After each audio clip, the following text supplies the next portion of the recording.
इरशाद बारी ताला है, उस दिन से डरो जब कोई किसी के काम ना आएगा, और ना ही किसी की सिफारिश कबूल की जाएगी, और ना किसी से किसी किस्म का बदला कबूल किया जाएगा।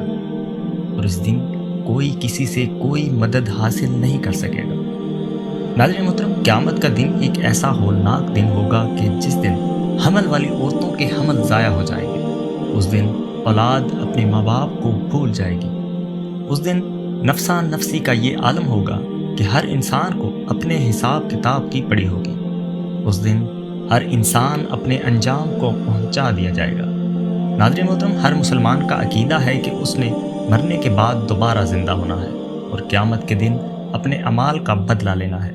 लेकिन आज की वीडियो में हम आपको बताएंगे कि बच्चों का हिसाब किताब कैसे होगा और क्या कब्र में बच्चों से सवाल जवाब किए जाते हैं या नहीं। और इसके अलावा आपको ये भी बताएंगे कि मरने के बाद काफिरों और मुशरिकों के बच्चों के साथ क्या सलूक किया जाता है और ये बच्चे जन्नत में जाएंगे या जहन्नम में जाएंगे। नाज़रीन मोहतरम, इन तमाम सवालों के जवाब हम आपको कुरान और हदीस की रोशनी में आज की वीडियो में बताएंगे। इस दुनिया को छोड़ने के बाद इंसान एक नई दुनिया में चला जाता है जिसको आलम बरज़ख कहते हैं, और इस दुनिया को छोड़ने के बाद इंसान को एक नए घर में दाखिल कर दिया जाता है जिसे कब्र कहा जाता है। कब्र आखिरत की मनाजिल में से सबसे पहली मंजिल है। कब्र से इंसान का हिसाब व किताब शुरू हो जाता है, और जब कोई कब्र के इम्तिहानात को पास कर लेता है तो आगे आने वाले इम्तिहानात उसके लिए आसान हो जाते हैं। जैसा कि हजूर अकरम सल्लल्लाहु अलैहि वसल्लम ने इरशाद फरमाया कि जिसने कब्र के इम्तिहान को पास कर लिया तो आगे का मामला उसके लिए आसान है, और जो कब्र के इम्तिहान को पास ना कर सका तो आगे का मामला उसके लिए दुश्वार है। नाज़रीन मोहतरम, जैसे ही कोई मरता है तो उसे कब्र में दफन कर दिया जाता है, फिर चाहे वो बूढ़ा हो या जवान या बच्चा। जब मरने वाले शख्स को कब्र में दफन किया जाता है तो अल्लाह ताला की तरफ से 2 फरिश्ते कब्र में दाखिल हो जाते हैं जिनको मुनकर नकीर कहा जाता है। ये फरिश्ते उस मरने वाले शख्स से सवालात करते हैं। अगर मरने वाला शख्स इन फरिश्तों के सवालों के जवाब ठीक देता है तो उसको जन्नत की खुशखबरी सुना दी जाती है और उसकी कब्र को जन्नत के बागों में से एक बाग बना दिया जाता है। और अगर मरने वाला शख्स इन सवालों के जवाब देने में नाकाम हो जाए तो उसकी कब्र को जहन्नम के गढ़ों में से एक गड्ढा बना दिया जाता है और जहन्नम की खिड़की खोल दी जाती है। अब बात कहते हैं कि अगर कोई नाबालिग बच्चा बालिग होने से पहले मर जाए तो क्या इससे भी कब्र में सवाल जवाब किए जाते हैं या नहीं। तो इसके बारे में मुख्तलिफ रवायात मिलती हैं। बाद रवायात के मुताबिक तमाम मरने वाले बच्चों से उनकी कब्र में सवाल जवाब किए जाएंगे, क्योंकि अल्लाह ताला कब्र में उन बच्चों की अक्लों को मुकम्मल कर देता है ताकि ये बच्चे उन सवालों के जवाब दे सकें। फिर ये बच्चे अपनी कामिल अक्ल के मुताबिक जवाब देते हैं। एक दूसरी रिवायत के मुताबिक नाबालिग बच्चों से उनकी कब्र में किसी किस्म का कोई सवाल जवाब नहीं लिया जाएगा, क्योंकि नाबालिग बच्चों पर शरीयत के अहकामात लागू नहीं होते। लिहाजा नाबालिग बच्चों से कब्र में किसी किस्म का कोई हिसाब किताब नहीं लिया जाएगा और ना ही उनको कब्र में किसी किस्म का अजाब दिया जाएगा।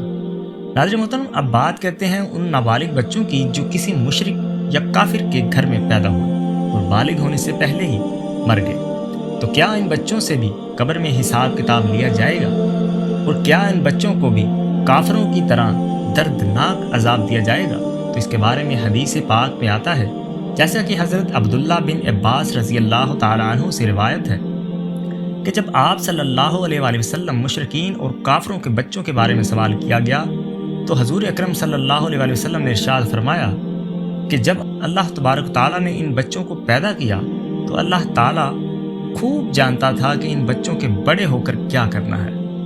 इसी तरह एक दूसरी हदीस में आता है कि हजूर अकरम सल्लल्लाहु अलैहि वसल्लम ने एक ख्वाब देखा कि आप सल्लल्लाहु अलैहि वसल्लम एक बाग में हैं और एक लंबे कद का आदमी उस बाग में चल रहा है और उसके आसपास बहुत सारे बच्चे खेल रहे हैं और इस आदमी का कद उस कदर लंबा है कि हजूर अकरम सल्लल्लाहु अलैहि वसल्लम उस आदमी को देखने के लिए अपनी गर्दन को बुलंद करते हैं, गोया कि वो शख्स आसमानों से बातें कर रहा हो। उस वक्त हजूर अकरम सल्लल्लाहु अलैहि वसल्लम ने हज़रत जिब्राईल अलैहिस्सलाम से उस बच्चे के बारे में पूछा तो हज़रत जिब्राईल अलैहिस्सलाम ने अर्ज़ की कि या रसूलुल्लाह सल्लल्लाहु अलैहि वसल्लम, آپ نے جس شخص کو دیکھا ہے وہ حضرت ابراہیم علیہ السلام ہے، اور ان کے ارد گرد جو بچے کھیل رہے ہیں وہ بچے ہیں جو فطرت سلیم پر پیدا ہوئے اور بالغ ہونے سے پہلے اسلام پر ہی مر گئے۔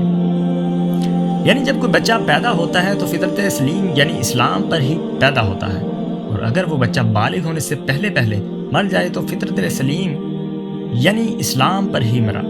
چنانچہ اگر کسی کافر یا مشرکین کے بچے بالغ ہونے سے پہلے مر گئے تو گویا وہ فطرت سلیم پر ہی پیدا ہوئے اور فطرت سلیم پر ہی مر گئے۔ ان کے ساتھ قبر میں وہی سلوک کیا جائے گا جو ایک مسلمان کے گھر پیدا ہونے والے بچے کے ساتھ کیا جائے گا۔ حضور اکرم صلی اللہ علیہ وآلہ وسلم نے ارشاد فرمایا کہ ہر پیدا ہونے والا بچہ مسلمان ہی پیدا ہوتا ہے، بعد میں اس کے ماں باپ اسے کافر یا مشرک بنا دیتے ہیں۔ حاضر محترم، اب بات کرتے ہیں کہ کسی کافر یا مشرک کے گھر میں پیدا ہونے والا بچہ اگر کفر کر دے تو اس کی کس عمر کے حصے میں کفر کا اعتبار کیا جائے گا اور کس عمر میں اس پر کفر کا حکم لاگو ہوگا؟ تو اس کے بارے میں روایات میں آتا ہے کہ جب بچہ عاقل اور بالغ ہو جائے اور اس کو اچھے اور برے کی پہچان ہو جائے اور بچہ اس عمر میں کفر کرے تو اس کے کفر کا اعتبار کیا جائے گا اور اس بچے کو کافر قرار دیا جائے گا۔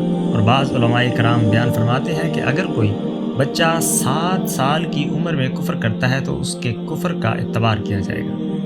حضرت محترم، اب بات کرتے ہیں کہ کافروں کے بچے جنت میں جائیں گے یا نہیں، اور ان کو جنت میں کس مقام پر رکھا جائے گا اور ان سے جنت میں کون سا کام لیا جائے گا۔ اس کے متعلق کئی روایات ملتی ہیں۔ بعض روایات کے مطابق ان کو اسی طرح جنت میں داخل کیا جائے گا جس طرح مسلمانوں کے بچے جنت میں داخل ہوتے ہیں، کیونکہ اللہ تبارک تعالیٰ قرآن پاک میں ارشاد فرماتا ہے کہ وہ کسی جنت یا جہنم میں داخل نہیں فرمائے گا جب تک کہ اسے اعمال کا مکلف نہ بنا دے، اور بچے اعمال کے مکلف نہیں ہوتے، لہذا اللہ تعالیٰ بچوں کو اپنی رحمت سے جنت میں جگہ عطا فرمائے گا اور یہ بچے بغیر حساب و کتاب کے جنت میں داخل ہو جائیں گے۔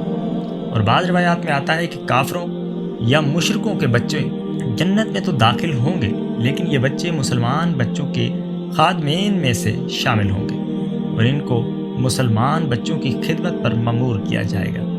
حاضر محترم، ان تمام روایات میں سے صحیح روایات یہ ہے کہ جو کوئی بھی بچہ بالغ ہونے سے پہلے فوت ہو جاتا ہے تو اس بچے کو بغیر حساب و کتاب کے جنت میں داخل کیا جائے گا، اور نہ تو اس بچے سے قبر میں حساب و کتاب لیا جائے گا اور نہ ہی روز قیامت، بلکہ اللہ تعالیٰ معصوم بچوں کو بغیر حساب و کتاب کے جنت میں داخل فرمائے گا، کیونکہ معصوم بچے اعمال کے مکلف نہیں ہوتے۔ حاضر محترم، یہ تھی ہماری آج کی ویڈیو۔ اسی کے ساتھ اپنے میزبان محمد سفیان کو دیجیے اجازت۔ اللہ نگہبان۔